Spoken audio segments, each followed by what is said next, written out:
আধার বাতিলের তালিকায় নাম চলে আসায় রেশন থেকে গ্যাস সবকিছুই বন্ধ হয়ে গিয়েছিল। অনেকটা টেনশনে ছিলাম, আমাদের তো খাওয়া ঘুম হারাম হয়ে গেছিল। আমাদের রেশন কার্ড তারপরে ব্যাংকের অ্যাকাউন্ট সবই বন্ধ হয়েছিল।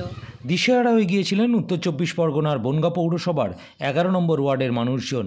স্থানীয় কাউন্সিলরের নেতৃত্বে আন্দোলনে নামেন এই পরিবারগুলি। তারপরে আমরা কাউন্সিলরকে দেখাই, জানাই, সে আমাদের নিয়ে আন্দোলন করে।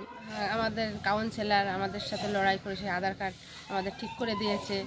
30টি পরিবারের এরকম আধার কার্ড বাতিল বাইপোস্টের মাধ্যমে এসছে এবং তারা দুশ্চিন্তায় ছিল, কেননা তারা ব্যাংকের পরিষেবা থেকে, গ্যাস থেকে শুরু করে লক্ষ্মী ভাণ্ডার থেকে এখন সবটাই কিন্তু আধার কার্ডের সঙ্গে লিঙ্ক। আধার দপ্তর প্রতিশ্রুতি দেয় দ্রুতই আধার সংস্কার হয়ে যাবে। স্বাভাবিকভাবে আধার লিঙ্ক পুনরায় ফিরে পেয়ে খুশি আধার হারা মানুষজন। আধার কার্ড ছিল বাতিল করে দিয়েছিল, এখন অ্যাক্টিভ। এখন অ্যাক্টিভ দেখাচ্ছে যে আধার কার্ড সঠিক হয়ে গিয়েছে আমাদের, এতে আমরা খুশি। এক্সট্রা নিউজের জন্য কৃষাণু ঘোষ দস্তিদারের রিপোর্ট, বনগাঁ।